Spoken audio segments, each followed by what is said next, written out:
All right. Hey, it's Mark Pruitt here with the Defiance Daily Show. We are minus Travis today. Gave him the day off. So it's going to just be like a Pruitt Unleashed type of a Saturday afternoon here, as you can see, in front of the Guion General Store in Guion, Arkansas, up on the White River. For any of those that are familiar with the Ozarks in northwest Arkansas, it's a great place. Especially like me, if you play the banjo and bluegrass music, you know the lingo, get along with the hillbillies up here real good. Travis gets a little nervous around these folks, if you know what I mean, because Travis is a good-looking young man, and for those of y'all that have seen Deliverance, you know about some of these hillbillies. Not all of them, some of them. Let's just say that whenever Travis hears banjo music, he starts paddling faster. So it's just going to be me today up in Guion. Beautiful weather, and nice and cold. And again, the White River is something to behold. Some of the best brown trout fishing on the planet. I think that about a half mile from here is where the world record brown trout was actually caught. I believe that record is still there, but it's great up here. It's beautiful. Not very many people. Guion is a population of 68, and I love it up here, man. We're not very far from Mountain View, Mountain Home, just some beautiful communities. I know this is going to be a shocker for you. No crime. A lot of these houses up here don't even have locks on their houses. So my kind of peeps, my kind of place. This is America. This is what America once was.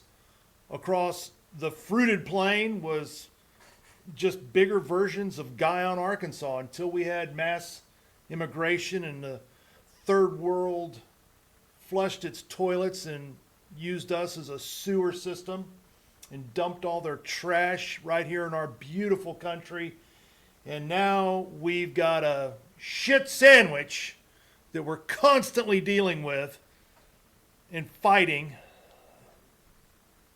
Anyway, I'm already worked up, aren't I? So, hey, listen. Before we dive in, I just want to say, do a quick commercial for Defiance Press and Publishing. If you're an author and you have a book that you've written, if you have a completed manuscript, it needs to be completed. It needs to be in good shape. Part of our services are we do editing. Our editing is more of like sanding and polishing type of editing. It's not super, it's not dynamite and hammer and chisel type editing. It's more polishing and sandpaper type of editing.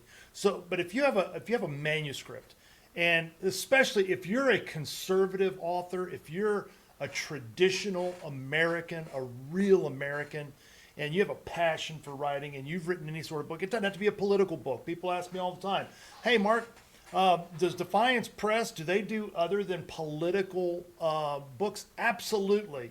We do everything from humor and fiction, nonfiction. We do romance. In fact, our director of publishing is a best-selling, award-winning, multi-best-selling, multi-award-winning. I don't know how many books Lisa has finished and has published, and how many of them have been bestsellers. I just know she is an extremely talented author, rarefied air, has sold hundreds of thousands of books, and we're fortunate enough to have her as our director of publishing, and she's the one that has created the training for all of our authors. So no matter what package an author picks to come on board with Defiance, the training is included. And I will tell you this, the training is the most critical part of the publishing process, because books sell for one of three reasons. Either number one, you're either famous, or you're really good friends with Joe Rogan or Sean Ryan, or you figure out a way to get famous. That's the way books sell. I hate to break it to you, a lot of authors that are new to the industry or maybe have never published a book before, this one component to the industry is probably their biggest wake-up call, and it's the one that makes them feel the least good when they realize, oh, so you got, and let me just give you an example. There's a new book out by Buck Sexton, from the Clay and Buck Show. Now this is a guy who's been in mass media for 10 years, been all over Fox News, CNN, MSNBC,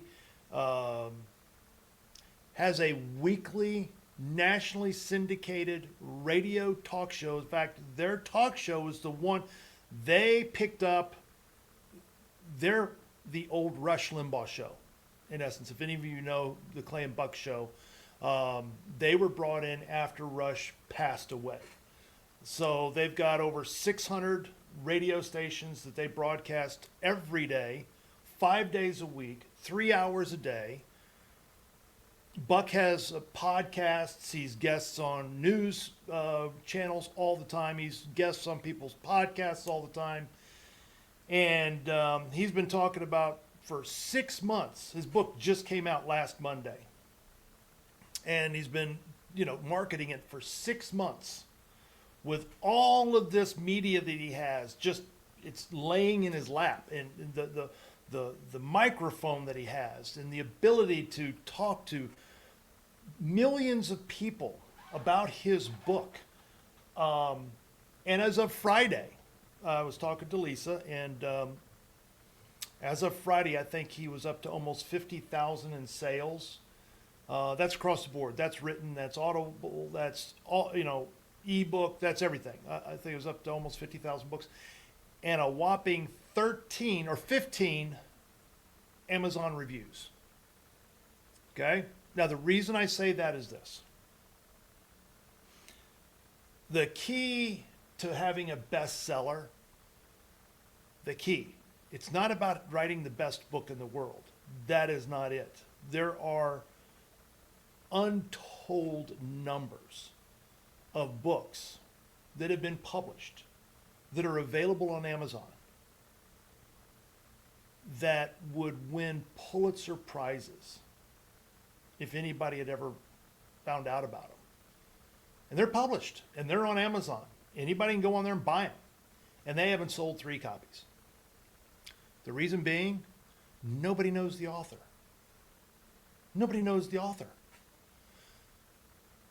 I tell you that whole story to tell you this. If you're an aspiring author and you want to become a best-selling author and you've written a book and you have a finished manuscript, the most important thing that you can do is the thing that we offer as a publisher that is unique in the industry. No one else does this. Nobody else can do it because nobody else has Lisa Woodward. And that is, we have a very dynamic, very thorough, ongoing training. It never ends because it's dynamic. It's always changing. Training system that you as one of our authors can plug into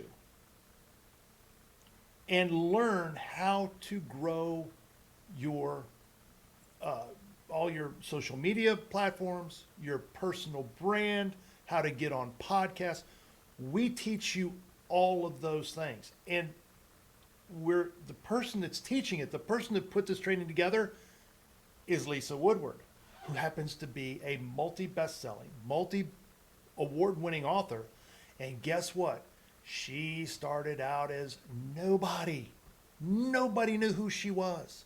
She started just like you, And she learned how to do it over the last 20 years. She's learned how to do it. She's learned how to grow her online presence. She's learned the mistakes. She's learned the things to do.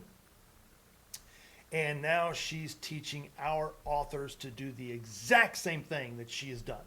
So, if you're an aspiring author and you are looking to become a best-selling, award-winning author, especially if you lean conservative, if you lean to the right, we'll publish anything because we won't. I take that back. We won't publish anything. We don't.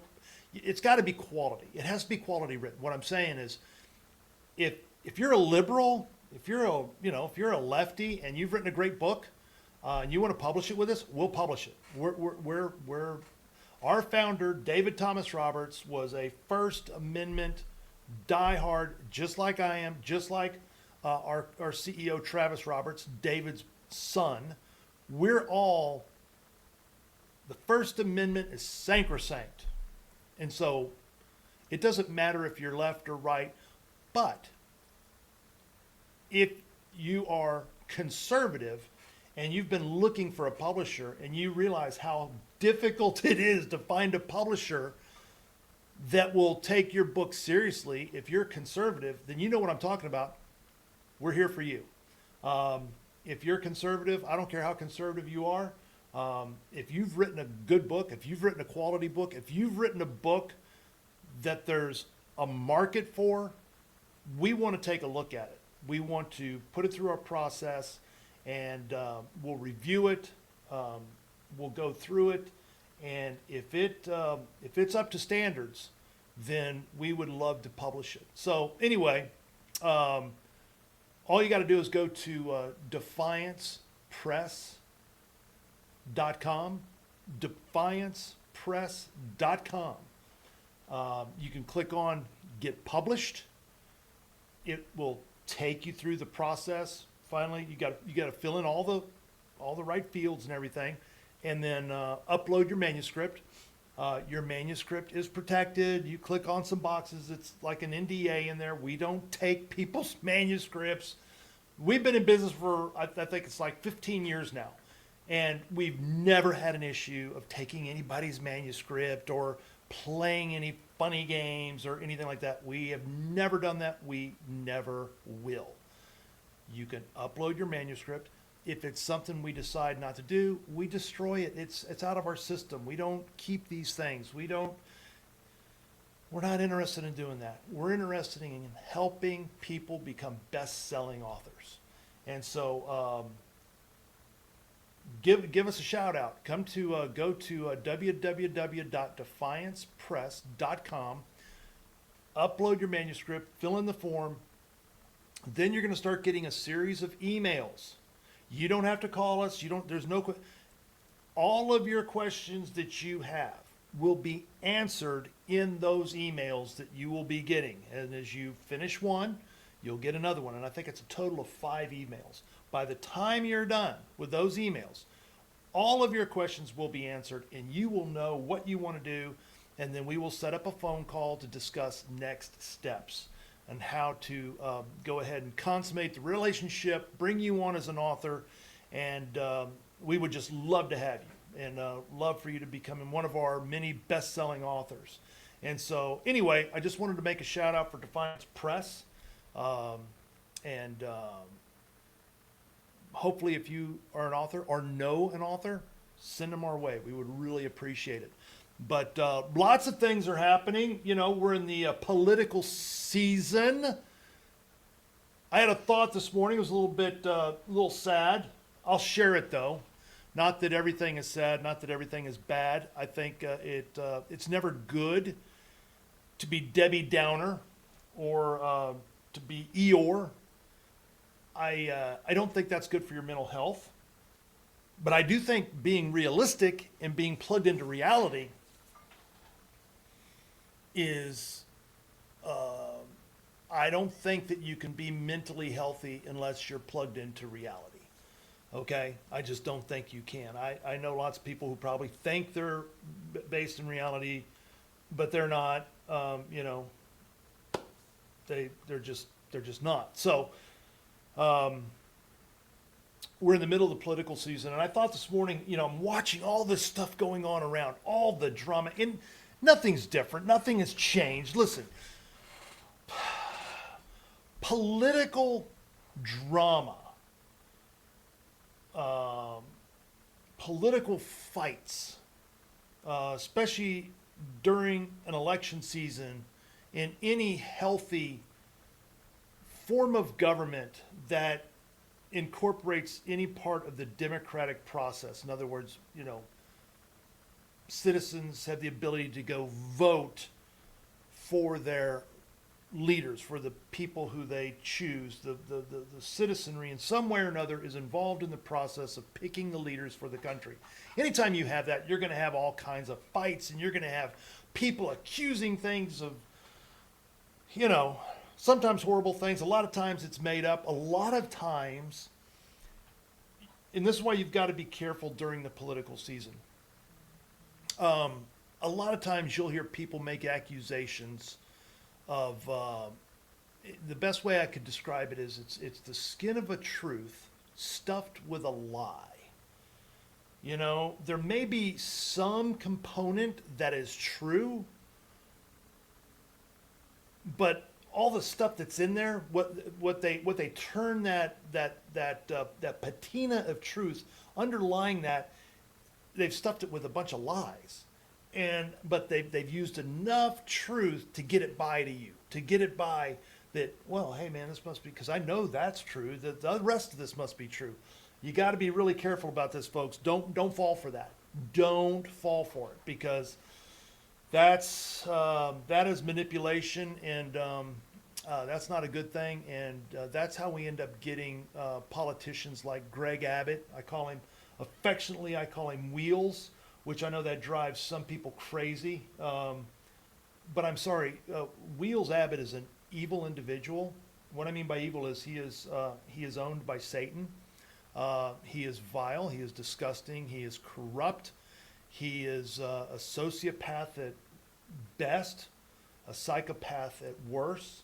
And he will do and will say anything, and he's believable. He's likable. That's what nothing that makes him dangerous is that, he looks like, he's in this little wheelchair, and he's kind of and he was, the victim of this horrible accident. And hey, look, if you're sitting there thinking that I'm making fun of somebody because they're disabled, that's not true. What I'm saying is that Greg Abbott makes the most of his situation, including his disability and his wheelchair. And if you understood how evil that man is, you wouldn't worry about somebody like me referring to him as Wheels, okay? Believe me, the terms I could use that would be accurately descriptive could be much, much worse, and I use them. But that's how we end up with people like Wheels Abbott, or a Dan Crenshaw, or a Mitch McConnell, or a John Cornyn. That's how we end up with them. A lot of the people that vote for them are decent people. There's nothing wrong with them. I mean, I say this a lot. Most of the people in the Republican Party are good, decent people. They have jobs. A lot of them go to church. A lot of their family people. They're decent people. They don't commit crimes. They don't rob. They don't steal. They're the type of person that if they found a wallet on the side of the street or on a sidewalk and it had a bunch of money in it, they would do everything in their power to get that wallet back to the right person. These people are the type that if they saw somebody in trouble, they would stop to help. The majority of the Republican Party is made up of people like that. I call them salt of the earth type people. They're just good people. Now, along with that, a lot of these folks, unfortunately, they're very gullible. The other thing is that most of them were educated in public school, and that is probably one of their biggest hindrances. and one of the reasons why being publicly educated is one of your biggest hindrances is because you don't think there was really, in fact, I hear especially the boomers, oh, God bless them. Oh, back, our school, we got a real education back in the 60s or the 50s, the 70s or the 80s, When we were in public school, we got a real, no, you didn't. No, you were indoctrinated really, really heavily. And I would say that 90% of the stuff that you learned outside of the hard sciences, outside of mathematics, physics, geometry, biology, 90+% of the stuff you learn in social studies and civics and all these other things was a complete lie. And you bought it. I bought it. I used to think that the right side won the Civil War. I used to think that the Civil War was about slavery versus, the North being against slavery or trying to free the slaves. I believed things like, the civil rights movement was just and wonderful, and Martin Luther King was a saint, and go down the list. Go down the list. I used to believe a lot of the propaganda around World War II, World War I. Then you start reading a lot of books, and you start... Anyway, so a lot of the Republican base, a lot of the Republican voters were educated in public education. Most of them are not big readers. You ask the average Republican voter, hey, what's the last 5 books you've read? And they usually pause because a lot of them don't know the last 5 books they read. And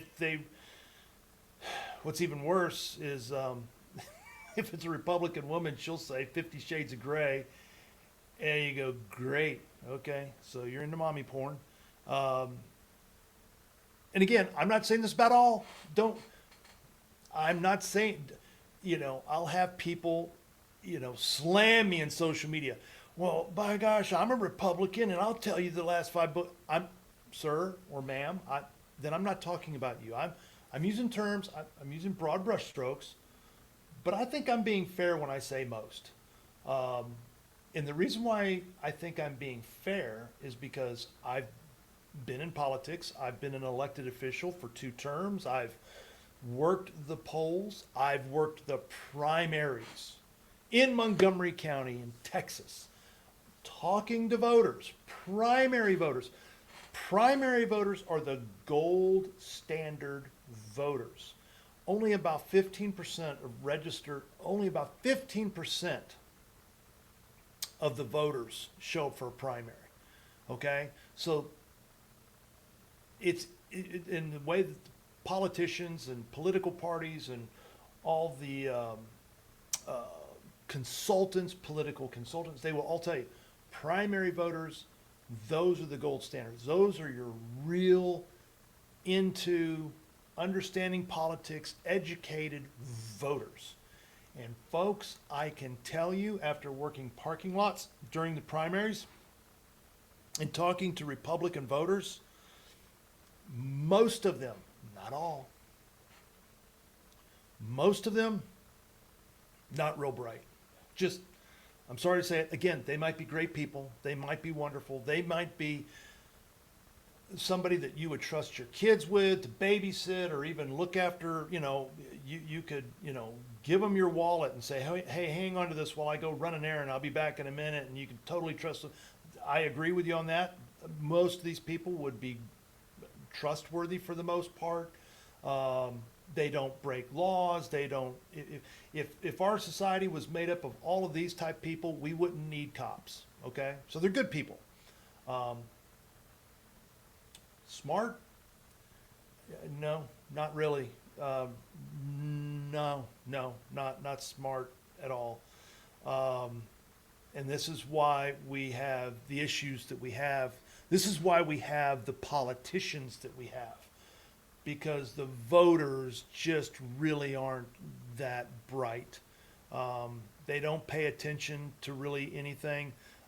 Most Republican voters I would say all of your boomers, all of your folks, say over the age of 50, get all of their political advice probably from Fox News or Sean Hannity, and it shows.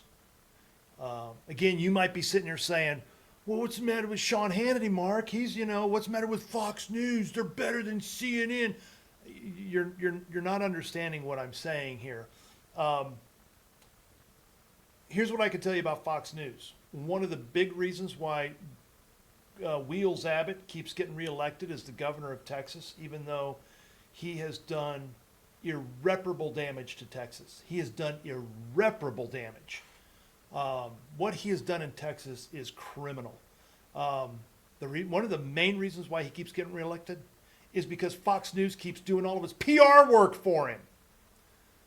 Oh my God. Between Fox News and President Trump endorsing that fucker every time he runs for governor, it's hopeless, because the vast majority of Republican voters, that's all they look at. They don't, when all this stuff was going on down on the border during the Biden years, and everybody's coming across the southern border and invading the United States, and millions and tens of millions of illegals from all over the world flooding into America through our southern border. A lot of that was through Texas. And you would see, Fox News talking about how Abbott has, signed a bill that's, stopping all the immigration in Texas and Eagle Pass. And okay, well, if you're just an idiot and you just believe that, you're just going to believe it. Or there was a handful of people like me that said, well, I'm going to go down to Eagle Pass. I'm going to see what's going on. Lo and freaking behold, that border was no more closed. Oh, Jiminy Christmas. It's hard for me not, I get worked up on this, man. There's so much corruption and lying, and they're all in each other's pockets. I don't know exactly how it all works. I don't know exactly how I know there's money involved. I know that Fox News is corrupt. Obviously, Greg Abbott is corrupt. There's tens of millions and hundreds of millions of dollars that are involved in all of this stuff, and this money goes to the people. It doesn't go to us, folks. We never see any of this money. Yeah, we do see this money. You know where we see this money? We see this money going out of our checks to FICA, FUTA, Social Security, and income tax and property tax, and that's where we see the money. That's where we see the money going out to these fuckers. Yeah, but I remember going down to Eagle Pass and seeing the truth, and you try to explain it to people, and they don't believe you, and you're like, well, yeah, but have you been down there? Well, no, but Sean Hannity says that Sean Hannity had Greg Abbott on his TV show last night, and they talked about, and he put these big balloon things out on the Rio Grande and everything, and man, he's shutting it down, and he's sending. Okay, have you been down to the border? Have you been down to Eagle Pass? Well, no, man, I can't go down. All right, well, I've been down there. I've got friends that have been down there.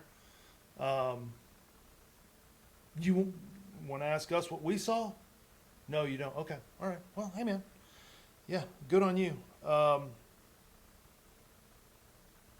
And time after time after time, Wheels Abbott sits in the governor's mansion of the state of Texas. And he's not the only one. Mitch McConnell.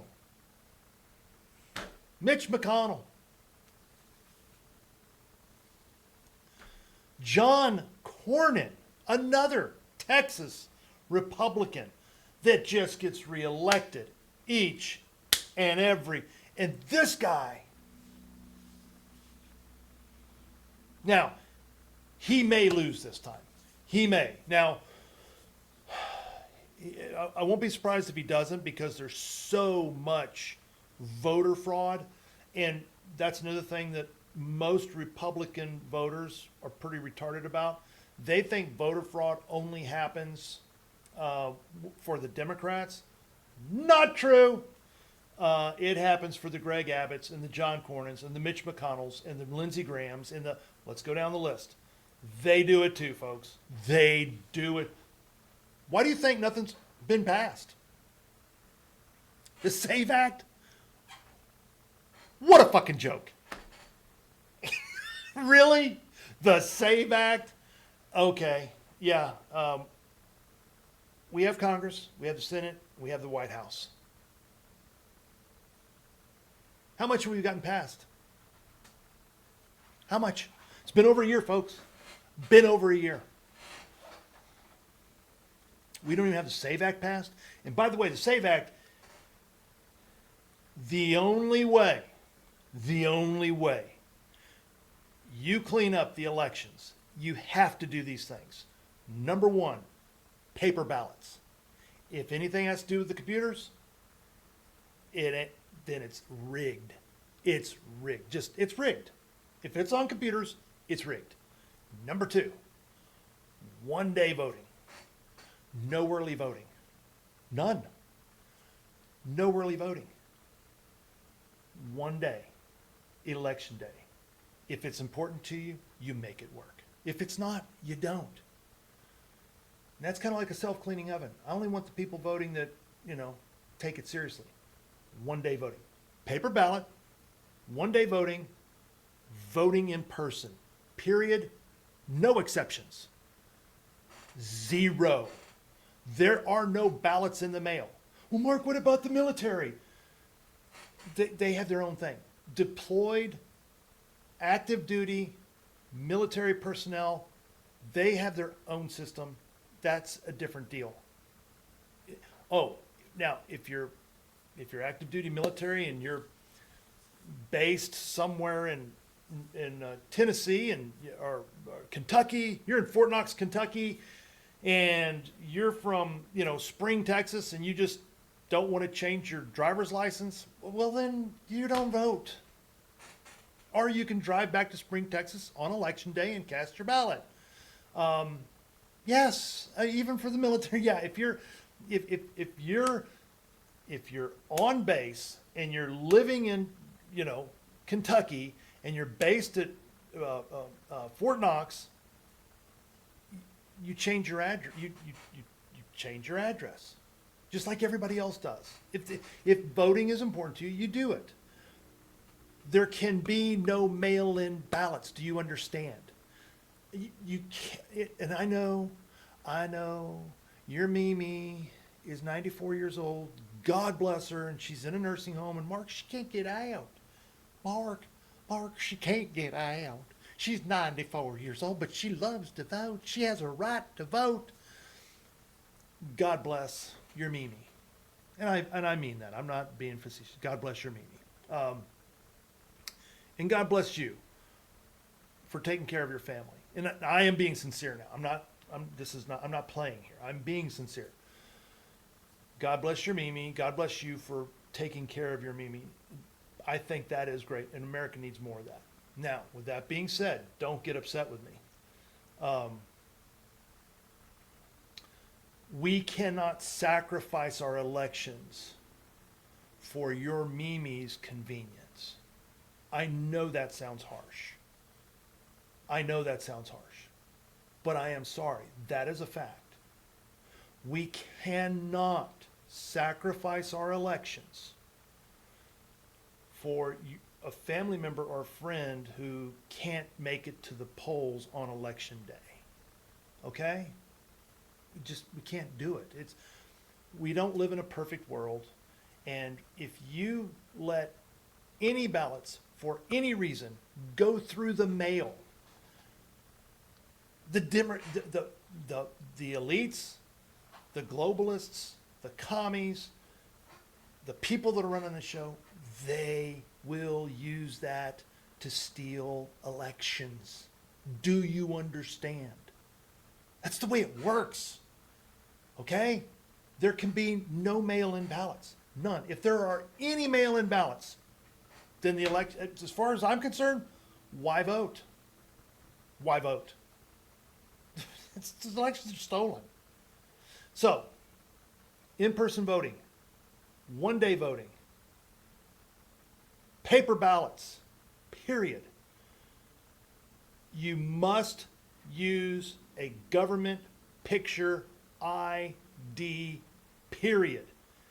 You have to be a U.S. citizen with a government ID, picture ID, to prove that you are who you are. Okay? These are the things that must be in place, or there is no free and fair elections. There are none. They're corrupt. Now, the icing on the cake is this. The law in regard to voter fraud in any shape, manner, or form carries a minimum sentence for the smallest, tiniest infraction of anything to do with our voting system. Minimum 10 years in prison, no chance for parole. And I mean, that is the minimum. You can't get out on, because of good conduct. There's no pardons. If you get caught cheating, manipulating, anything, you get caught doing anything with the voting system other than filling out your ballot, putting in your X's in the right boxes, and turning that ballot, if you're doing anything other than that, and you get caught, and you get tried, and you are found by a jury of your peers to be guilty, you get locked up for a bare minimum of 10 years. That's the minimum. Then you put on aggravating circumstance. Let's say you vote for 5 different people. Show up, fill out a ballot, show different IDs or whatever, and you vote. You get to 10 years for each ballot. So if you do that for 50 years. 50 years. I'm dead serious on this. Because here's the deal.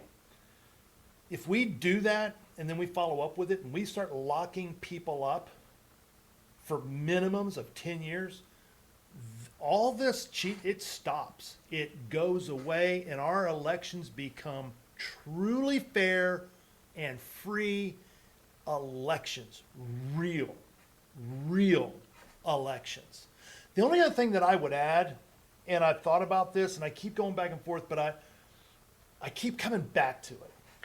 And I really like what they do in some countries where after you cast your ballot, then you step to the left and somebody's holding a jar of purple indelible ink and you put your finger or your thumb in it and that stuff takes a month to wash off. Literally, I mean, that ain't coming off for a month. I like that. I know it's probably inconvenient and some of the ladies be freaking out. I don't want a purple finger. Well, then don't fucking vote. It's not that important to you. I don't care. I wish ladies didn't vote, to be honest with you. But I like that because that alone, remember, if it's one-day voting, paper ballot, voting in person only, and you have to have an ID, once you vote, you put your finger in that purple ink. Folks, I'm telling you, it's going to get real difficult for anybody, whether it's the rhinos or the Democrats, to steal an election. I'm not saying they can't. I'm not saying it's impossible, but boy, oh boy, is it going to be a lot more difficult. But of course, this is all a pipe dream because guess what? None of this is going to happen. None of this is going to happen. Our elections, we're going to have all kinds of mail-in, absentee ballots, computers. Even if we get, okay, so here's the other thing too. The president put this on a freaking, one of his truth posts or whatever. He talked about, we got to have, voter ID and you've got to be a citizen. I get it if we got to clean up the mail-in ballots, but if you're sick or if, you're traveling, then you can do an absent. I'm like, I just threw my hands up and I go, President Trump, God bless you. And I mean that. You've done a lot of great things. And to be honest with you, as a person, I like you. I really do. I like you. I'm impressed by you. I really am. I think you're an impressive businessman. Your work ethic is, it's incredible. You are an impressive person. Truly are. If we had another 100 people like you in this country, our country would only be better. True business leaders, true business leaders, entrepreneurial. And you've done some great things and some wonderful things as president. And I'm not ungrateful. And I'm also very generous in my praise and in my accolades to you when you do things that you've promised you do, or even things that you never said you do, but you've done, and were, things like, oh, hell, holy crap, okay, great, thank you. Good job. But then there's other things. There's other things that you do and you go, if I had an opportunity to talk to you, what I would say is, and I'd be very respectful, I'd say, Mr. President, all this great stuff you did right here? Remember this stuff right here? Okay, well, when you do this, then all of that, goes away. And I think that President Trump has incredible political instincts. Listen,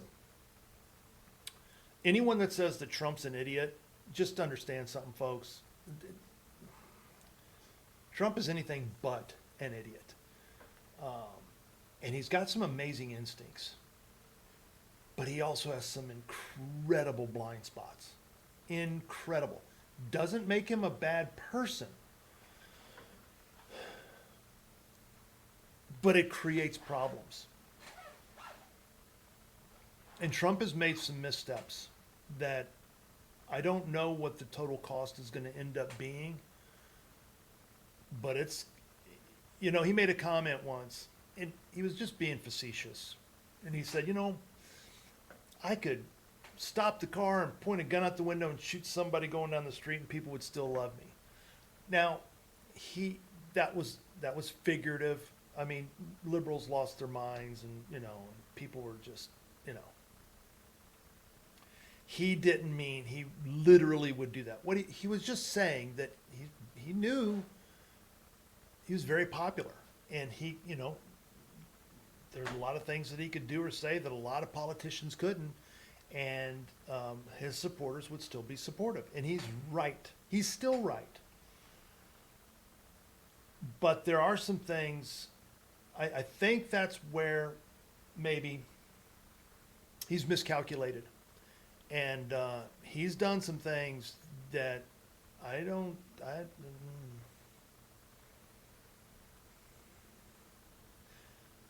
this whole Epstein thing, not good.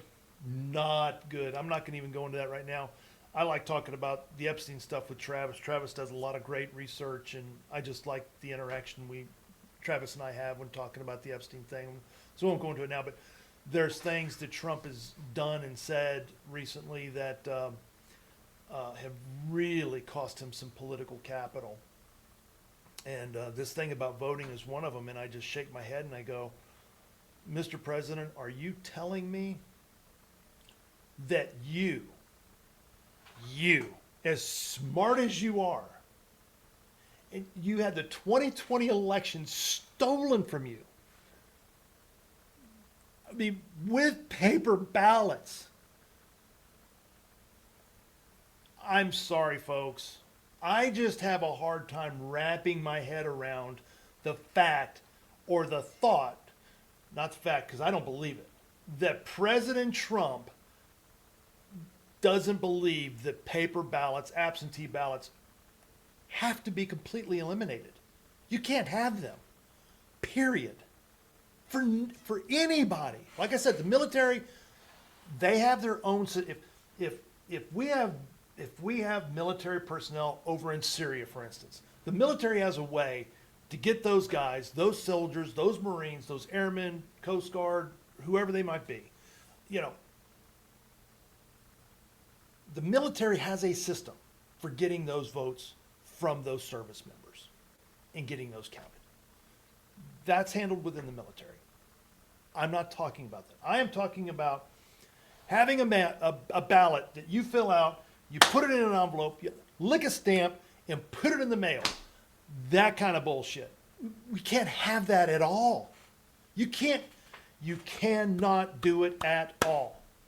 Voting has to be done in person, one day, with a picture, official government issued picture ID. It has to be that way, with a paper ballot. Or the elections are, as far as I'm concerned, I've almost gotten to a point. I'm voting this time.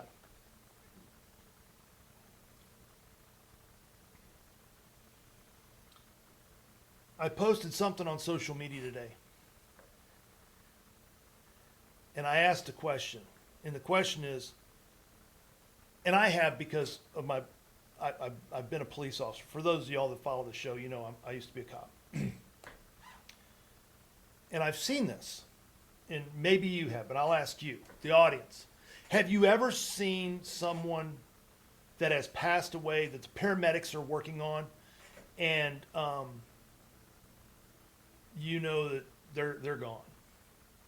Even the paramedics, they probably know the person's gone, and they ain't coming back. They're gone. But the paramedics, God bless them, and God bless our paramedics. Let me tell you something. We got some good paramedics. Well, we really do. We got some good paramedics, some good firemen. But if you ever been at a scene, or if you ever been anywhere where you've seen paramedics working on somebody, and that person is gone, their spirit is no longer there, they are now standing before God, but the body's still there, and the paramedics are still working on them. Have you ever seen that? I have. I've seen it more than once. This political season, this go-round, this election cycle, it really hit me. That's what it feels like. The patient's dead. Deader than a hammer. I mean, they got that gray, ashen color. The life is gone. The soul is gone. And man, you just got people working. And it's like, somebody needs to call it. It gives me no pleasure to say that.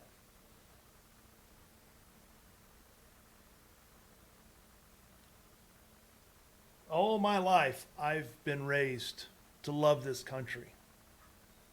I served in the Marine Corps.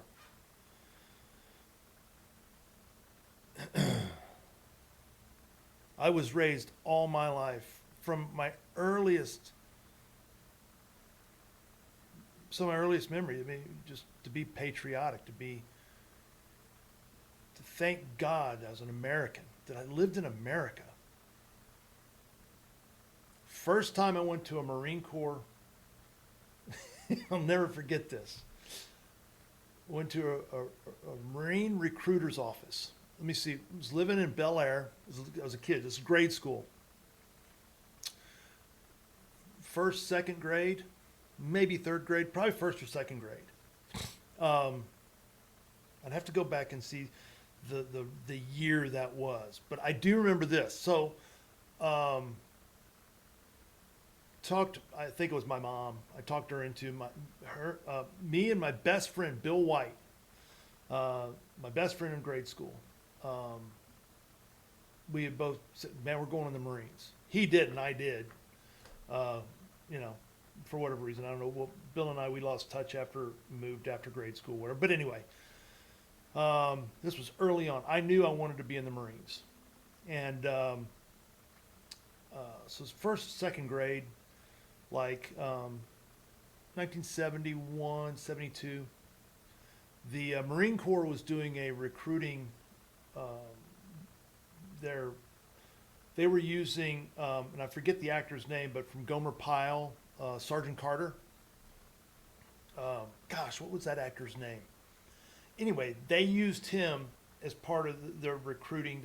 And I remember we got this really cool book. It's like it was a brochure, but it was like a big book. It was big and it was color, and you open it up and it kind of told the story of the Marine Corps. And there was a big picture in the middle of it, like almost like a centerfold type thing or whatever. It was like Sergeant Carter, and he's doing this and giving it to some private or something or whatever, playing a Marine Corps drill instructor. And the caption was, "We never promised you a rose garden."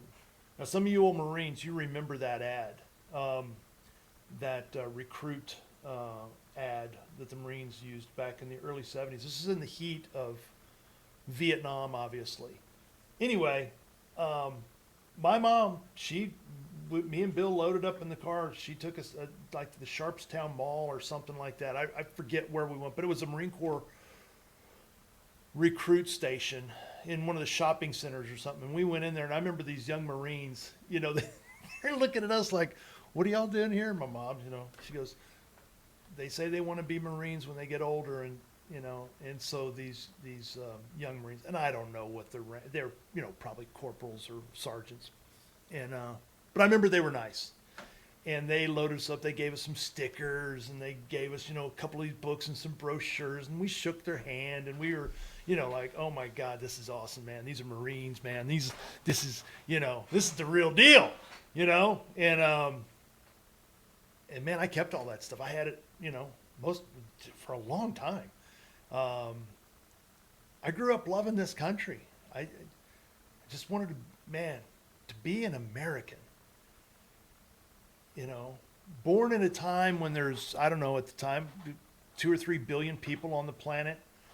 And I happened to be born in America at the time that I was born in Texas. In Texas. Talk about winning the lottery. Holy cow, man. And just, of course we had TV and we learned about, all these other countries. And of course, the Cold War was at its height, and the Red Scare and the Soviets, the evil empire, before Reagan, called them the evil empire. But still, we were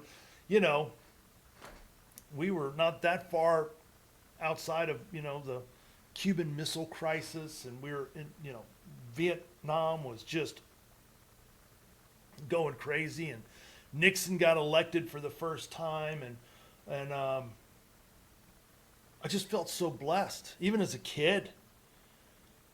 And I was just so grateful to be an American and what that felt like and what that meant. And I didn't know what it really meant, but I just knew that I was thankful and I was grateful, and I was raised to be grateful and thankful for being born in the greatest country at the greatest time.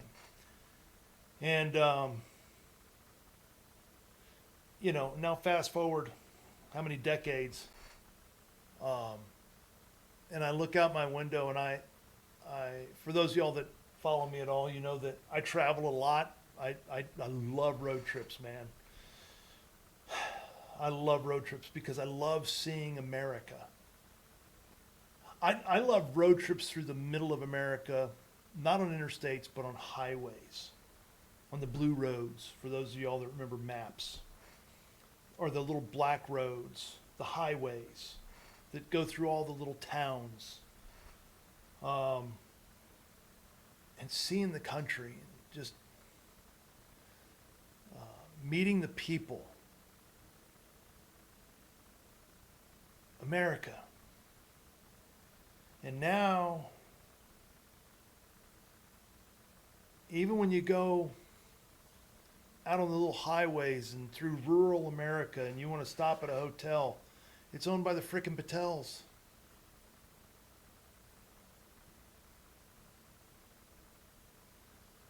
Um,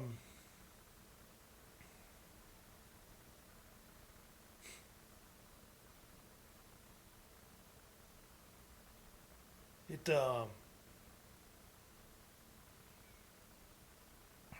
it breaks my heart.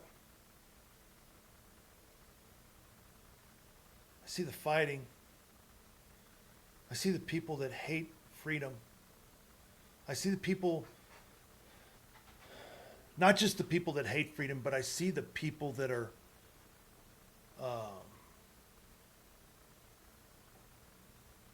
just don't care. They don't care about it. It means nothing to them.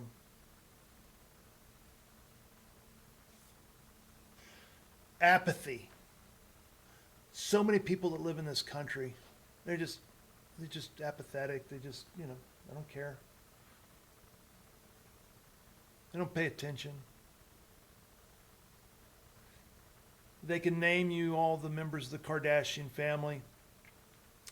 They can tell you who won the Super Bowl game.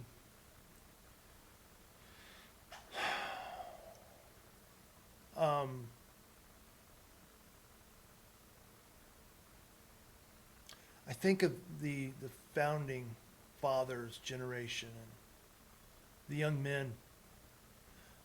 It's hard for us to imagine today because we treat 18 and 19-year-olds like children.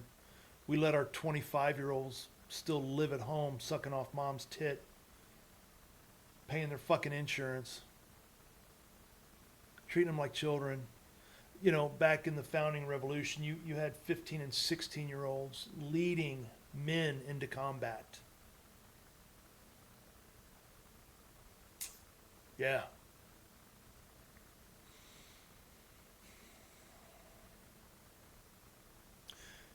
You had people, one of the most brilliant men that ever lived, they said at the time, the most brilliant man alive that probably knew more information about more topics, more stuff all at one time. He was the last person alive that probably could have known just pretty close to knowing as much that could be known as far as history and sciences and everything. This guy was just brilliant. His name was Jonathan Edwards. He was one of the founding fathers. And you need to read up about this guy. Most of y'all have never even heard of him. You've never even heard of him. Look up Jonathan Edwards, one of the founding fathers. Read up on him. Read a book about him. And you have to ask yourself, where is the Jonathan Edwards today? Look at your kids. Look at your teenagers. Read about Jonathan Edwards. And then look at your kids and ask yourself, how do they rate compared to a Jonathan Edwards, a 25-year-old Jonathan Edwards? How does your, 20-something-year-old kid, how are they doing? We have dropped the ball at every opportunity. We have not been good stewards. We just haven't. And I'm saying we. I'm not saying you. Don't get mad at me. I'm not saying you. And I'm not saying you for a reason. I'm saying we. I'm including me. I'm not being polite. I'm not being, just being fake modest here or faking humility. That's not what I'm doing. I am not proud of myself. Man, oh man. If and I think one of the reasons why we're so apathetic today is because we don't know what freedom is. None of us are free. America has not been free for a long time. America suffered its fatal blow in 1865. The wrong side won. And Lincoln was probably the worst president. Well, he was. He was the worst president America ever had. He presided over the death of the Republic. It didn't die in 1865. It received its fatal blow in 1865. Every amendment passed after 1865 and on has been the main contributors to the death of the Republic. And it culminated in 1913. There were three events that happened in 1913. That was the coup de grace. It was the mercy kill. It was the America was down. It was bleeding out, labored breathing. America was dying, and I'm talking about the Republic. It was dying, and in 1913, Woodrow Wilson and the Congress in 1913 delivered the mercy kill right behind the ear, pow, and killed the Republic. We have not been free. If you don't know the three events that happened in 1913 that was the final blow to the Republic, that's literally in 1913 we stopped being a republic. It was over. We've not been a republic since 1913. I'm not going to tell you what those three things are. Go read a fucking book. Get off your ass and start reading some books. Turn off Fox News. Turn off Sean Hannity. Sean Hannity doesn't know what those three things are. Okay? He don't. Sean Hannity's an idiot. None of your talking heads on Fox News know what those three things are. Okay? You're listening to the wrong people. Turn off the damn TV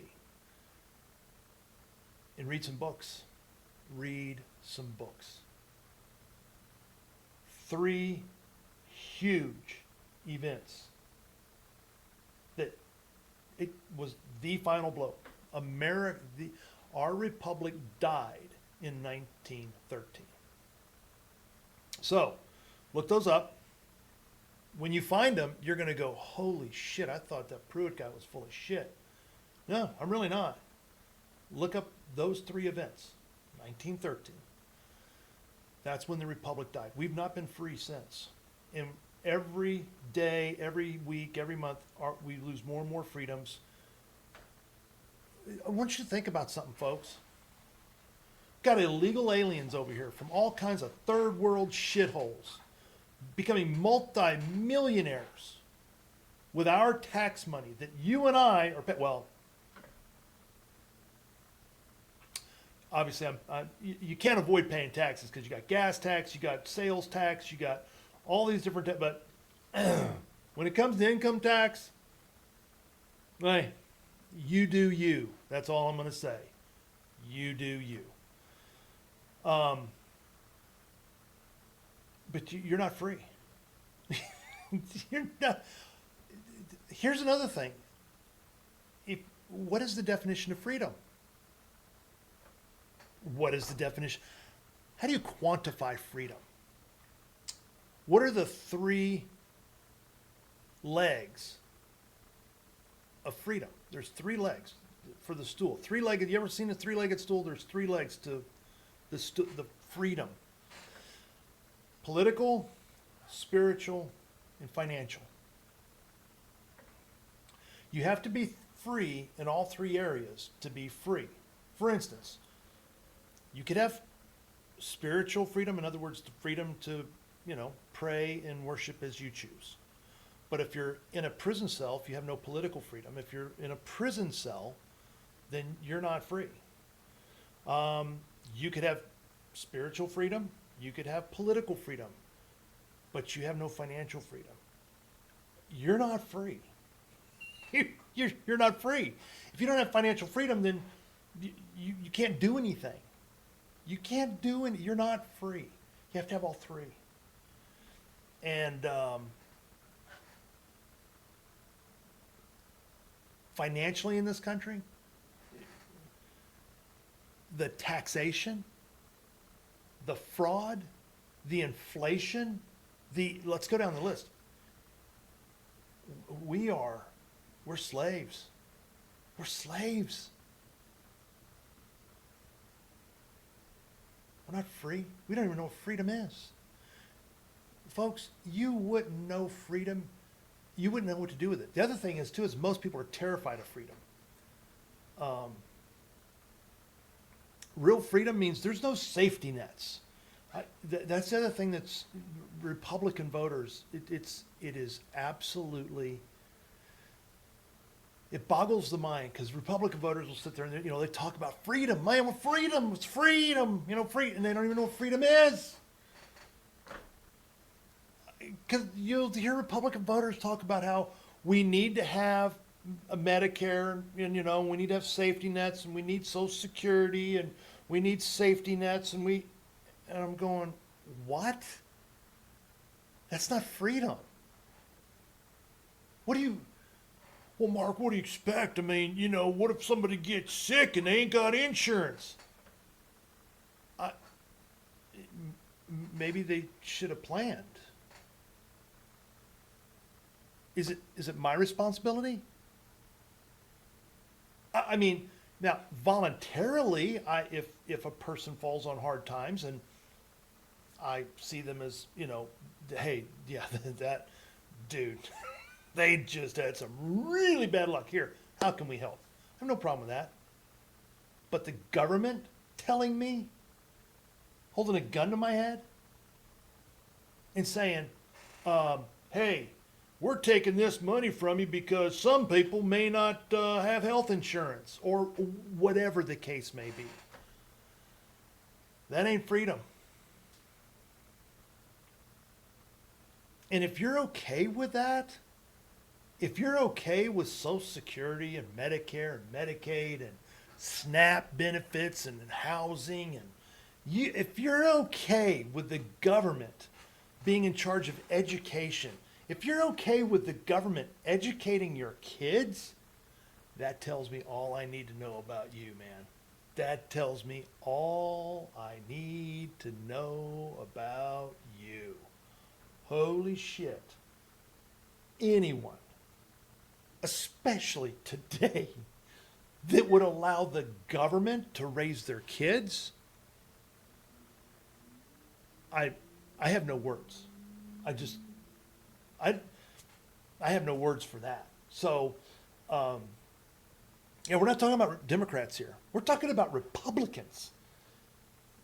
And it all goes back to my point. How did we get here? How did we end up with John Cornyn and Greg Abbott and Lindsey Graham and, Dan Crenshaw, and we go down the list.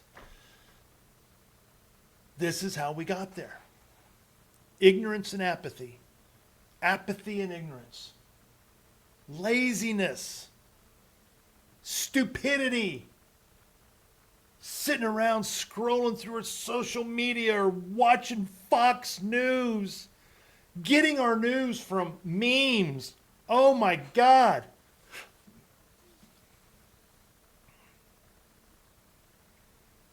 I'm just seeing these paramedics work on this body. I'm just seeing these paramedics, man. They're doing CPR and they're, mouth, and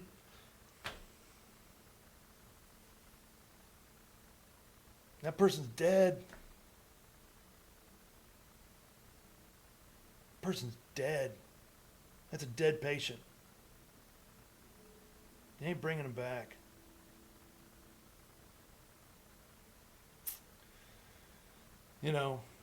I was, used to be involved in politics back in Montgomery County, and I had to get out. I know. A lot of people are mad at me for that. You gave up. I didn't give up. Hey, man, when the patient's dead,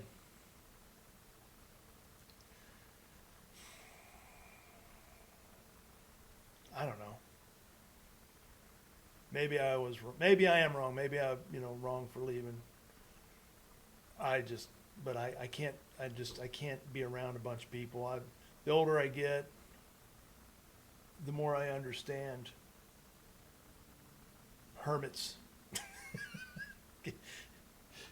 Does anybody else? Can anybody else relate to that? I mean, you know, man, it's why I like Guion, Arkansas. You can come up here and you not see anybody. You know, see Hoovy back here in his store. Hoovy owns the Guion, General Store, and hell of a guide too. Man, you want to get on some browns, he'll take you. The White River is just right over there. Oh, I'm sorry. That way. Yeah. White River's right over there. And man, Hoovy, he's got a boat and take you up about 7, 8, 9 miles up the river, and then you just float down, and he'll put you on some browns, baby. I mean, you'll limit out every day, and take you on some good hog hunts, some good deer hunts up here. He knows these woods, he knows this river, and he's got some great stories, and makes a great sandwich too, by the way. He's a hell of a cook.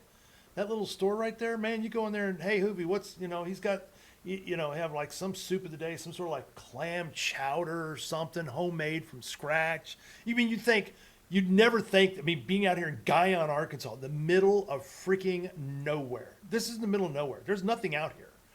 I mean, I could literally walk in any direction from where I am right now, and I could walk for days and not see anybody else. I mean, this is wilderness. And anyway, in the middle of nowhere, buddy, in Hoovy, or he'll have a homemade peach cobbler, or he made incredible sandwiches. He's got a full deli in there. And man, he'll make you a Reuben sandwich that'll just make you sit up and make a puppy sit up and beg for buttermilk, and some home fries. Anyway, he serves lunch.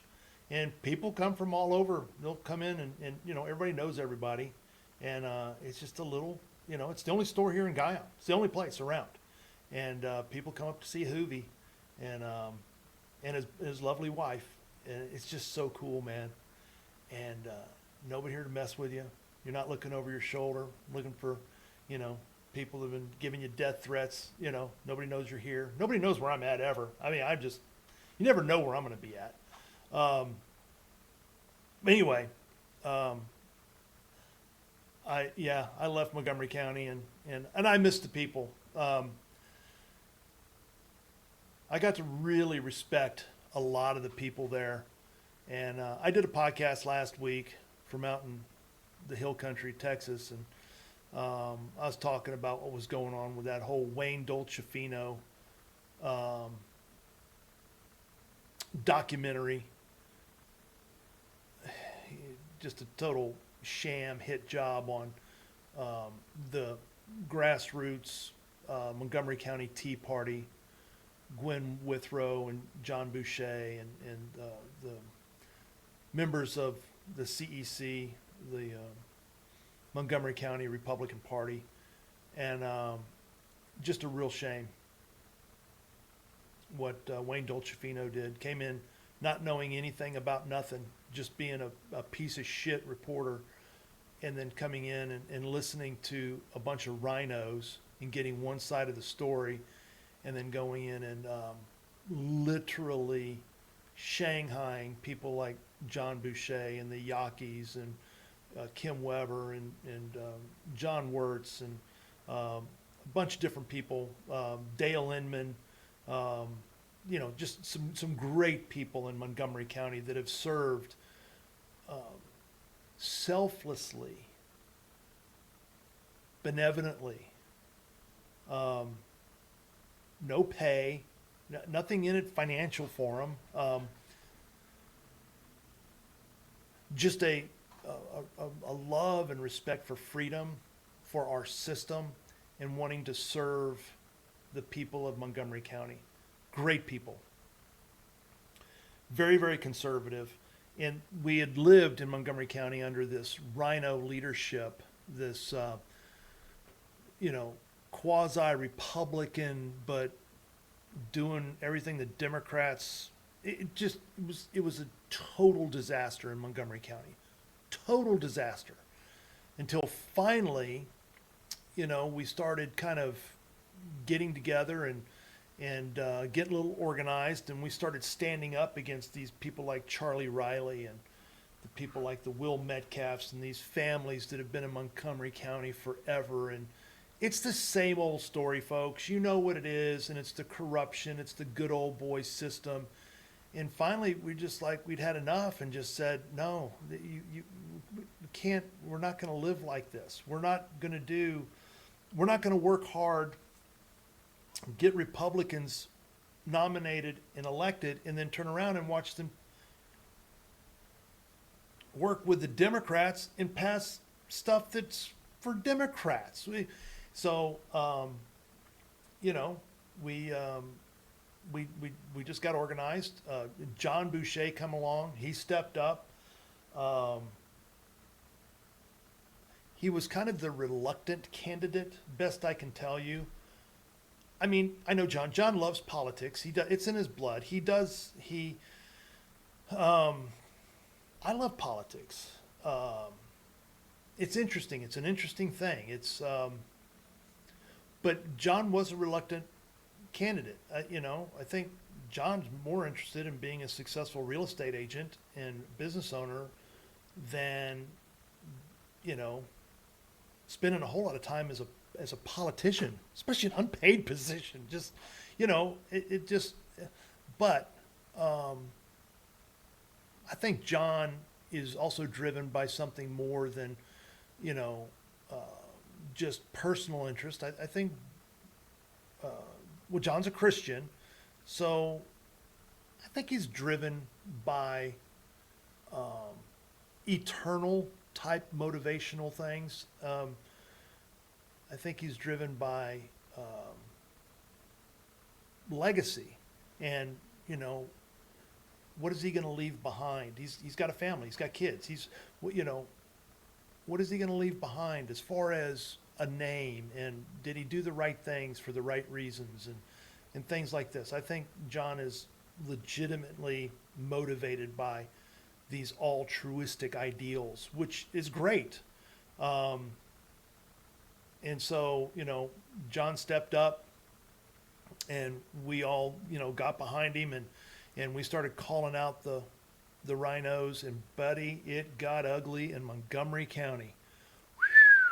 If any of y'all are interested in more of the story, there are people that can tell it much better than I can.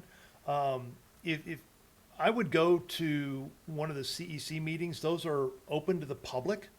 I encourage you to go watch firsthand local politics at work.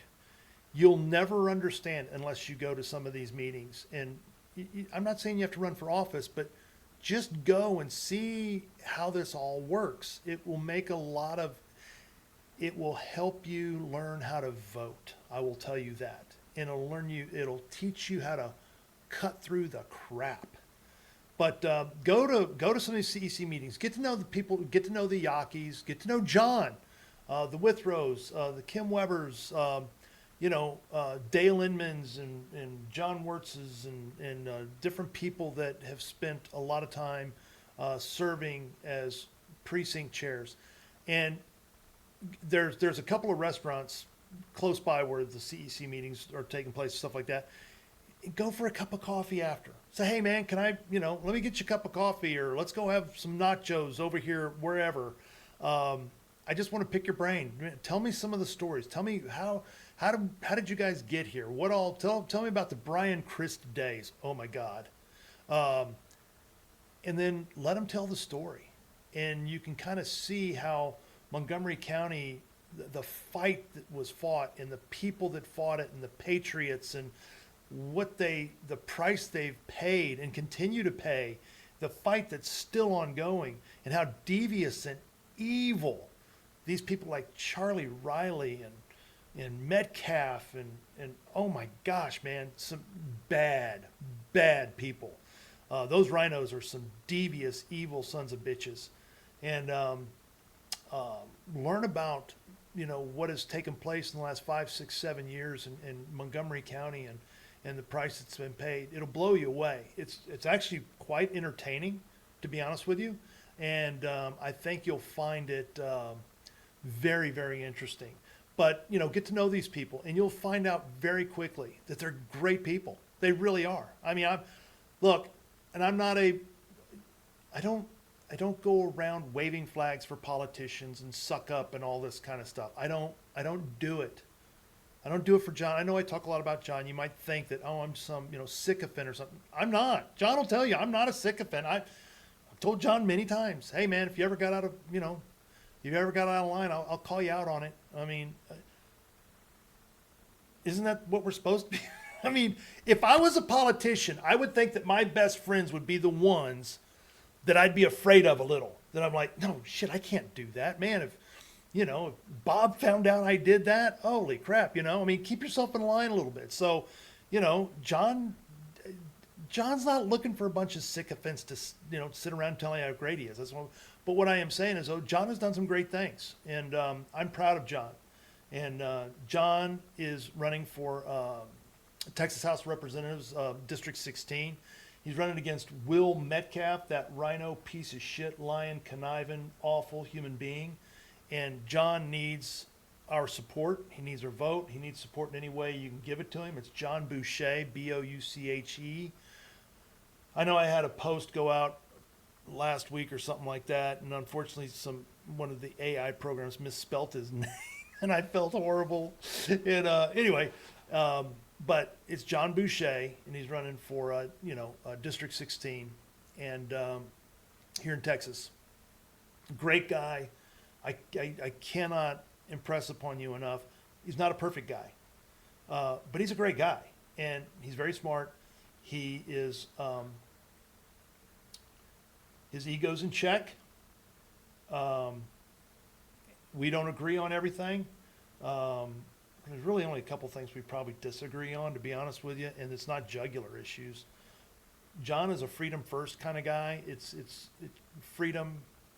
It's freedom. That's what comes first. And I think everything that John does, all decisions he makes, is based on, okay, does this move freedom forward, or does this halt freedom? And is this something Jesus would want us to do? I mean, I kind of think that's how John kind of moves through all this stuff, which is good. And then you got the Yakis. Listen, Wendy Yaki is running for precinct chair in number 66. And so get out there if you live in her precinct. She is running for the precinct chair there. And make sure you vote for Wendy Yaki. The Yakis are great folks. I've known them for a long time, worked with them there in Montgomery County. They're dedicated. They're committed to freedom. They're great people. You just can't not help but love the Yakis. They're true servants, and I just can't say enough about them. So, and again, go to the CEC meeting. They're always there. You meet these people. Don't let them just be a name that you want to vote for. Go meet them. Go meet them. Shake their hand. Ask them questions. Go out after the CEC meeting and say, hey, listen, if I'm going to support you, can we let's go grab a Coke, I mean, whatever. They're very, very, they'd be all about that. Kim Weber's another one. She's precinct chair for 97, and just a great gal. Love Kim. She's always, again, one of these people that has worked for the Tea Party and the conservative Republicans there in Montgomery County. Whenever she's asked to serve in different capacities, things like this, she's always there. Just a servant's heart, and again, represents her constituents. Freedom first. What's the right thing to do? What's the conservative thing to do? What's the best thing for Texas to do? I don't know what else you could ask for, but I can tell you this: the enemy, the forces of evil are out against these people. Dale Inman, who's also a pastor, precinct chair for 27, he's another one. Needs your vote, needs your support. Great guy, works for the prison ministry. I've known Dale for a long time. Dale's he's just a good old boy, but smart, loves this country, loves Jesus, has done, him and his wife both have worked extremely hard for Montgomery County and for the state of Texas with the SREC and different positions in Texas at the state level politic, and holds our state officials' feet to the fire. And he's bold. Again, not perfect. I don't, there's probably things that Dale and I don't see eye to eye on. I'm not up here, being a lapdog or, trying to, I don't know, suck up. I'm not. I'm just telling you what I've observed, the people that I know that I've worked with, and how I've seen them operate, how I've seen them act as people, how I've seen them act in leadership, how I've seen them act when asked to do things or to serve in different capacities. And I'm just telling you, these are solid people and they deserve our support. They deserve your support. And if you can help in any way, please reach out to them. And these guys, they're also, during the early voting here during the primary, they're out in the parking lots almost every day. When they're not at work, they're in the parking lots handing out voter guides.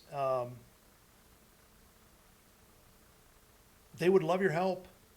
If you just go show up and just say, hey, I know they're they're at the Montgomery County Library in South Montgomery County, over there by the mall. That is a very popular early voting site, and all you got to do is show up over there, and you're gonna one of these people are gonna be there. These people that I'm naming off, at least one of them will be there at any given time. There's always these people. They're at all these locations, and they work tirelessly, and they dedicated themselves to the cause of freedom. And so, man, give a couple hours and go down there and say, hey, can I help you? Can I pass out some of these voter guides for you? Be part of the process. Be a servant. Do something. You might not be elected, but you can do something. So pitch in. We've got the Withrows. Gwen Withrow is hopefully going to be reelected as the chairman of the Montgomery County Republican Party. She has done a great job.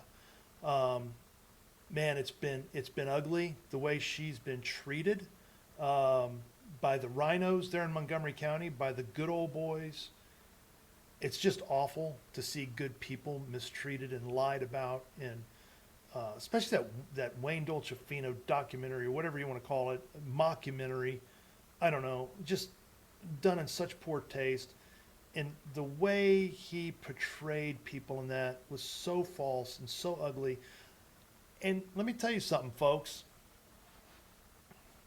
I don't care who you are. If you're out there in the public eye and you're in front of a camera as many times or microphones, listen. And I do video editing. I don't care who you are. I could do, if Jesus Christ, listen, if we had video back in Jesus' day, I could put a video together that would make Jesus look bad. I could do it. You sit there, oh my God, that's blessed. No, I am telling you folks, I don't care who you are.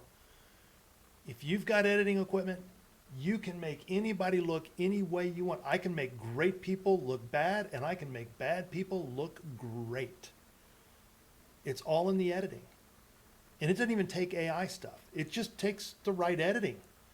Take little bitty snippets out of things that you don't know what happened before or after. And I'm just telling you folks, you just got to be so careful. And but Gwen Withrow has just done a masterful job. My hat's off. Great job, Gwen. God bless you. Godspeed. We got to get you in there again for another term and get you reelected. And so you guys have just been doing a great job. And then let's get Steve Toth. Steve Toth is running against Dan Crenshaw. Man, Steve, we need you in there, brother. Folks, we've got to get rid of Dan Crenshaw. If we get rid of Dan Crenshaw, that is a major rhino that we'd be removing. And be good to see him gone. because you talk about a disappointment. Oh my God, just a horrible, horrible individual. And Steve is a great guy. We've had both Steve and John into the Defiance studios in Conroe, and we've done episodes with them. We've done podcast interviews with them, and they're both super great people. I just have the utmost respect for both Steve and John and what they're doing and why they're doing it. I'm praying for you guys. And in fact, just pray for all the ones that I just talked about here. Pray in Jesus' name that, Father God, you guide these individuals. We pray for their safety, give them wisdom, give them strength in this time, because I know right now this is very hard. They have other jobs, they have businesses that they're running and doing this. They're doing it for the right reasons. Father God, I just ask for you to put your hand on them, give them peace, give them the understanding that what they're doing is right. And yes, it's difficult, but you're there with them. We just ask you to lift them up in your name. And we thank you, God, for sending us folks like this to do your work, to do your will. And we ask all these things in Jesus' name. Amen. But keep these guys in your prayers. They need it. And there's other people too, some of my great friends, Calvin and Ginger Russell, have been stalwarts in Montgomery County. Ginger's been a precinct chair. Again, servants that every time you turn around, there's always something to do for the party there, Montgomery County. Montgomery County is a huge county. It's 800,000 people, and it's growing like crazy. There's always something that can be done. And Calvin and Ginger both are always there to step up. They, again, have servants' hearts. They're Christians. They're great people. And all these people, they have their own issues too. They've got family. Life happens. We sometimes forget, folks, that, it's easy to think sometimes that when we get selfish about ourselves, we think we're the only ones that life happens to, that we're the only ones that have struggles, or something goes wrong, or we have a family dynamic that gets out of whack, or a family member that goes south, or sometimes we forget that happens to everybody. Even the people that look like they've got it all together all the time. Folks, they don't. They have struggles. They fight with their spouse. They, leave the toilet seat up. We all have life happen to us. And all these people I just talked about, they all have the same struggles. They all have same issues. They're all different in different ways, and different nuances, and but we all have crap going on. And they do too. And yet they still step up and they still serve. So I think we just, we owe them a debt of gratitude and appreciation.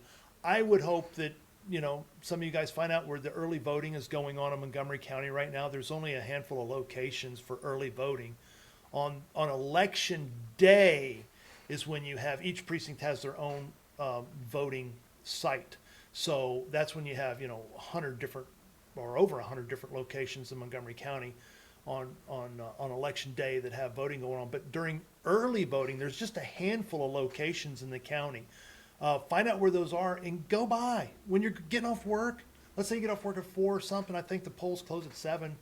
I could be wrong on that. I think. Anyway, plan on going by one of these locations. If you haven't already voted, please vote. But just go by and any of these people that I've mentioned and say, hey, is Kim Weber here? Has anybody seen Dale Inman? Or was John here today? Or whatever. And they'll point you to one of the, folks there from the Montgomery County Tea Party and just introduce yourself. Say, hey, man, I heard this crazy Pruitt guy and he was talking about y'all, and I kind of was moved to, hey, is there something I can do to help? there you go, folks. Now you have an opportunity to serve. So I encourage you, and lots of things going on. Travis and I are going to be recording a show tomorrow, the Defiance Daily Show with Roberts and Pruitt. We will be recording tomorrow, and I'll get that show out as soon as I possibly can. Obviously, after we shoot it, then I've got to edit it, put it all in, upload it. It takes a bit of work, but we'll get that out. I love doing the show with Travis. Travis is a trip, man. God, dog, a guy just kills me. He's freaking funny as crap, man. His dad would, whenever he'd talk about Travis, whenever Dave would talk about Travis, Dave is obviously Travis's son. I'm talking about Dave Roberts, the founder of Defiance Press and Publishing. Travis's son. But anyway, I can remember whenever Dave would tell a Travis story or something like that, it would always start with a snicker. It would always start with like a chuckle, not a snicker, like a chuckle. He just said, "Dadgum Travis," and he'd just kind of laugh and he'd go, "Man, he was doing this," and Travis is he's like very, very talented. I'll try to get him to do it. It almost kind of has to be kind of a spontaneous thing a little bit, but he can recite the entire film. "Oh, brother, where art thou?" Not only can he recite the entire film, he can do it in each character. It is one of the most incredible things you'd ever hear. And his brother can do it too. So if Travis and Tanner were ever together and they started doing it, and they would just go off each other and they would just pick up on a scene and they would just do it. And you just sit there, and at first you're just kind of like, "Oh, that's funny." Then you realize how good they are at it. Then you just sit there and you get absorbed it. You get sucked into it like, "Oh my God, they're doing the actual movie right in front of us." It's pretty good. Travis is something else, man. He's a talented young man. But I just feel very, very blessed to be part of this. I feel very, very blessed that, to be able to work with Travis, because I sure did love working with his dad. And I miss Dave a lot.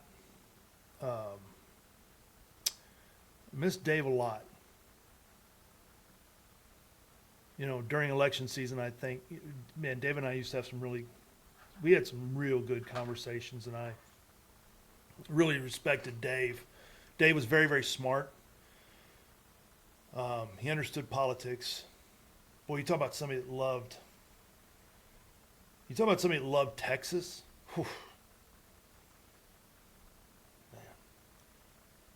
Yeah, Dave loved Texas. Shortly before Dave passed away, he invited me to go with him to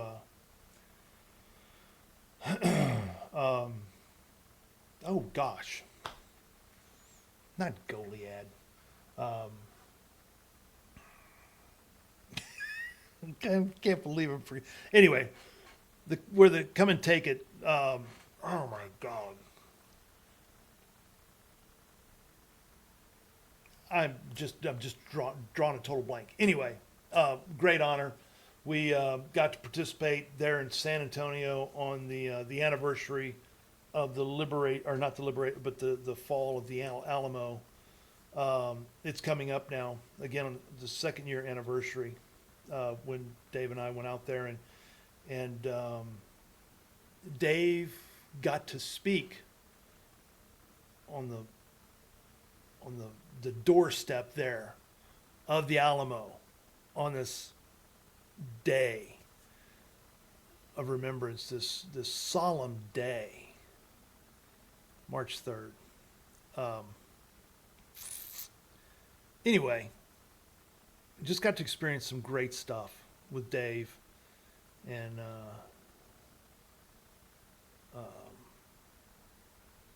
we really miss him. But just want to wish you guys the best. God bless you guys. Take care of your family. If you're dealing with some crap, hey, look, just give it to Jesus. And I don't mean that in a flippant way. And if you're not a Christian, hey, maybe that's something you want to take a look at. And I don't mean it in a way that it's just like, oh yeah, I just give it to Jesus, all my problems go away. It's not what I'm saying. But I can tell you this. If you get your life right with Jesus, you know, people say, well, get your life right with God. Well, you can't get your life right with God without Jesus. I'm sorry. I'm not sorry. That's just the truth. I'm not going to be apologetic about that. It's impossible to have your life right with God without Jesus. That is a fact. So I encourage you to do that. And I'm not saying all your problems are going to go away. I'm not going to say that your life's going to get easy, because that's probably not true at all. But I will tell you that there's a peace that passes all understanding, and there's no way that you can understand that without experiencing it. And that is offered through Christ to everyone. And so anyway, it's like I always, whenever I sign off, I tell people, stay armed and stay prepared. Sir, if you have a family, you provide and you protect. You stay armed, you stay diligent, or you stay vigilant, eternally vigilant, and get your life right with Jesus. It's the most important thing you can do, and set that example for your family. And pray for our nation, pray for Texas, especially in this time. And God bless each and every one of you. Look forward to seeing you again very, very soon. We'll be recording tomorrow for the Defiance Daily Show with Roberts and Pruitt. So God bless. Pruitt signing off.